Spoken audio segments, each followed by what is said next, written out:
Good afternoon, everybody, and welcome you all to this very, very important webinar focusing on the training for MLOPs or the allied ophthalmic personnel, which is what we call at the moment. This is the very basis of an effective eye care delivery. The AOPs form the most important segment of eye care service. So a little about the October Summit. Dr. V, our founding chairman, was born on the 1st of October. And after his passing away, the month of October is usually very vibrant, packed with events to address issues of relevance, to facilitate, improve, and sometimes augment the process of delivering the eye care services. The participant needs are usually taken into account and the courses are being planned accordingly based on the need, or sometimes we also look at the lacunae and it kind of provides an insight to how to go about all these issues and problems. And this happens to be the 14th year of this October Summit. It's been conducted year on year and we found it extremely useful and we really had good audience participation. It has been a mutual learning. We so much have enjoyed the October Summit and we are also looking forward to the same in this course as well. So first, I'll have to thank LAICO, Seva Foundation and Standard Chartered Bank for this extremely gracious support in the conduct of this very, very important aspect, training of trainers for the allied ophthalmic personnel. I must place on record the efforts put in by Divya for having to pool all these effective trainers for this particular meeting.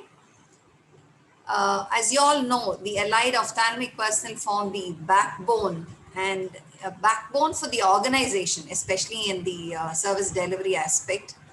And they actually are the bridge between the doctors and the patients. So, and for us to generate a good quality allied ophthalmic personnel, it's really important for us to ensure a good training program. It has to be put in place, which has to be outcome oriented. It's often not outcome oriented. We just train ad hoc and we just decide to have some vague training platforms and some aspects which actually don't fulfill what is actually expected in the delivery aspect as far as the service delivery aspect is concerned. So it's usually ad hoc. So for us to give an effective training program, we should identify what the need is exactly. And we must remember it is multifaceted. This training program is multifaceted. The training has to provide adequate knowledge, the knowledge that should support the skill. It's not overdoing the knowledge input and not underplaying that as well. It has to provide enough knowledge to perform that particular skill, because after all, AOP's entire working pattern is only in the form of skills. So we need to give them enough knowledge about the skills and how to ensure that the skill is delivered properly. And obviously, one aspect that we sometimes tend to overlook is the attitude aspect. So this soft skill also needs to be incorporated in our training curriculum. When we talk about a teaching session, I mean, often we, as trainers and teachers, we are used to regurgitating whatever we have assimilated.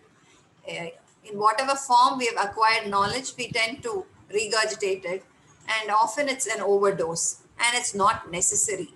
So we need to have a focus and we should understand who the target audience are. Like we have different levels of AOPs. So we need to understand the audience and we have to prune our content accordingly. And now we have so many modalities. We initially started off, I remember, with transparency sheets or with overhead projectors. We're drawing blackboards, of course. You cannot still forego the blackboards. We used to have flip charts, and then we used to go doing the role plays. Then we used to do a lot of other drawings, chart makings. All those things were there in vogue earlier. But right now, technology is there for us to support quite a bit. we can I mean it should be a mix whenever you deliver something for the student. And I'm sure all of you know that these MLOPs or the AOPs are not like very mature. They just come fresh out of school after their 12th grade. Most of them, in at least in our part of the country and in most parts of the developing world, it's usually after a school completion that they come. So they're still young. So they like some vibrancy and dynamism in the delivery of the training also. They need a mix of everything. You can use analogies, you can use anecdotes, you can use some role plays. Things like that uh, have been tried in the past, but now I think we need to have the technology in place, because we have to take advantage of the technology. And for that, we also need to know that what is the level that the trainers are equipped with. uh, Now, I think from my side, as in charge of MLOPs at Arvind Eye Hospital, I feel it is mostly to do with the mindset of the administration. When I talk about administration, it's about the people who are involved in the training. I think their mindset is something that needs to be addressed. So, I am talking for myself and people who are in my position, who can influence the mode of delivery of the training also. So most often we think that training is just one part, or it's just one of the cells of the body. But actually, I feel it becomes the DNA of the organization. You have to have training as the epitome. You should have it as your center, and then you should work around the rest of the things. This mindset has to be there in all the providers, and I think this also has to be escalated to the leadership team who are involved in various ways, and who can influence in various ways, who can allow certain provisions and can accommodate some changes, because there's a lot to do with investing time, energy, and resources as well. So this will certainly enhance the training program. So I would also emphasize at this point of time, it's the mindset of the people at the top level also, which needs to change. And I think all of us know that by teaching you train, and by training you teach also. These things have to be a part of our system, to understand that when somebody is training another person, that somebody also learns quite a bit in the process. And that's how we tend to refine our training patterns. And by watching a student react to the way the trainer trains is what makes them change their pattern of delivery of training also. And I think it's important for us, like this platform, even this platform, I think at the very beginning we should start interacting. You can ask your question and answers at the very beginning, from the session one onwards. And I think that's what makes it vibrant, and that's what makes it interesting. And some people might be very apprehensive to open up. So this is a platform which should take away all those concerns. And I think a training session should keep it so comfortable for the students, that even somebody who is very, very timid should be able to open up and ask questions. And by one person asking questions, the trainer is able to answer the doubts of many, many candidates in the room. So it's very important to keep that vibrant platform open for training. So I think it is another most important factor, which I feel is more and more important now with all the facilities available, is involving the candidates. Involving the candidates becomes very important, because if you shift the entire training strategy towards engaging and empowering the students, that is, you make them part of the training, and that gives them the responsibility also. See, right now the complete responsibility lies on the trainer, and it is up to the trainer to do whatever he or she wants to do to deliver the content.